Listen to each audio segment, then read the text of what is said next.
Assalamualaikum warahmatullahi wabarakatuh. Selamat berjumpa lagi dengan channel Sejarah Nusantara. Kali ini Sejarah Nusantara akan menceritakan kisah Nyimas Gandasari, perempuan tersakti yang berada di Cirebon. Nah teman-teman, di bawah ini Ratu Mas Gandasari adalah salah seorang perempuan sakti asal Aceh yang menyebarkan ajaran agama Islam di Cirebon. Berikut kisahnya Ratu Nyimas Gandasari merupakan anak angkat dari Mbah Kuwu Cirebon alias Pangeran Cakrabuana, raja pertama di Cirebon. Kesaktian Nyi Ratu Nyimas Gandasari tercium hingga ke berbagai negara. Hingga kini namanya tetap harum dan makamnya selalu dikunjungi oleh peziarah. Kompleks pemakaman di Ratu Nyimas Gandasari berlokasi di Desa Panguragan, Kecamatan Panguragan, Kabupaten Cirebon, Jawa Barat. Luasnya sekitar 6 hektar. Kompleks pemakaman Nyi Ratu Nyimas Gandasari itu dulunya merupakan Padepokan Mangkura Ganda Slogan. Ini dulu dipimpin langsung oleh Nyi Ratu Nyimas Gandasari, menceritakan betapa hebatnya kesaktian Nyi Ratu Nyimas Gandasari dan juga asal usulnya. Usut punya usut, Nyi Ratu Nyimas Gandasari ternyata berasal dari Aceh. Sekitar abad 14 saat Nyi Ratu Nyimas Gandasari masih bau kencur, dia diasuh oleh Mbah Kuwu Sangkan Cirebon. Nyi Ratu ini dibawa dari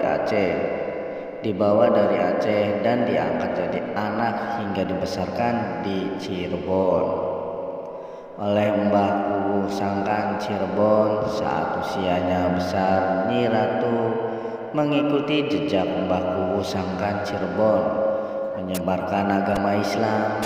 Setelah dewasa, Nyi Ratu Nyimas Gandasari memiliki paras yang cantik. Tak sedikit para pembesar keraton atau padepokan dan orang sakti pada zaman dulu kepincut dengan kecantikannya Nyimas Ratu Gandasari. Hingga akhirnya Nyi Ratu Nyimas Gandasari membuat sayembara di Padepokan Mangkura. Dalam sayembara, yaitu bagi yang mampu mengalahkan Nyimas Gandasari akan dipersunting menjadi suaminya. Banyak yang ikut sayembara, katanya dari 25 negara hadir. Namun dalam sayembara itu yang menang adalah Syekh Magelung Sakti. Padahal Syekh Magelung Sakti itu awalnya hanya menonton, ingin mencari Mbah Kuwu Sangkan Cirebon. Syekh Magelung Sakti merupakan orang yang berhasil takluk di tangan Mbah Kuwu Cirebon.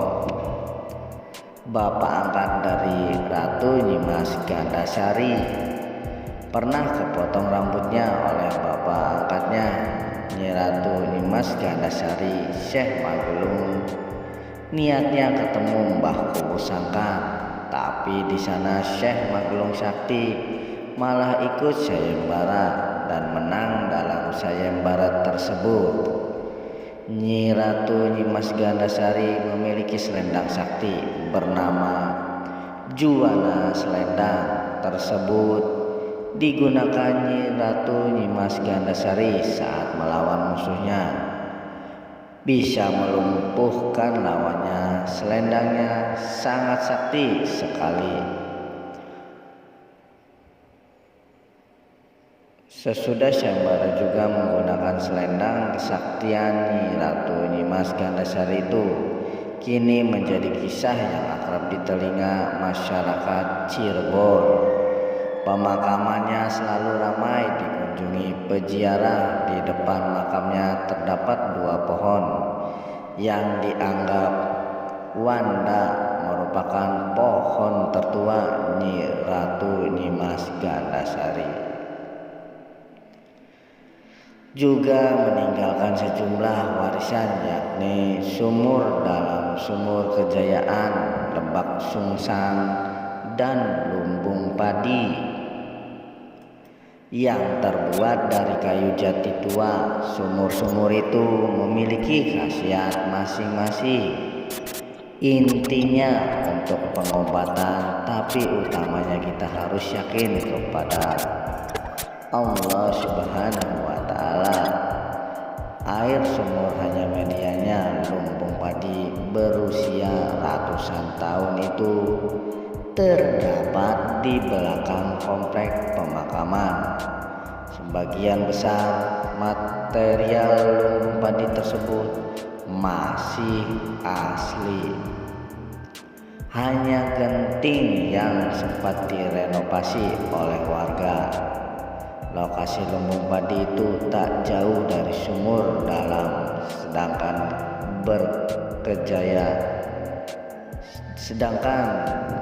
sumur Berkejaya lokasinya berada di depan kompleks pemakaman.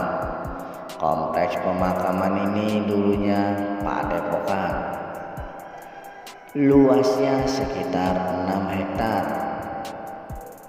Makanya banyak peninggalan yang masih ada dan alhamdulillah masih kita jaga. Semoga cerita tersebut bisa menambah ilmu dan wawasan kita.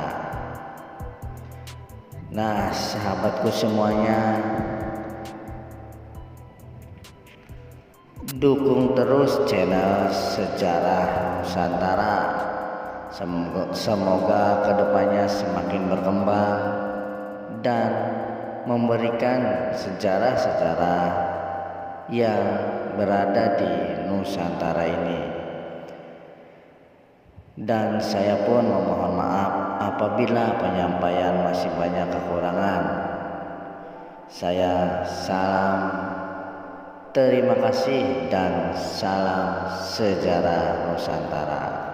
Wassalamualaikum warahmatullahi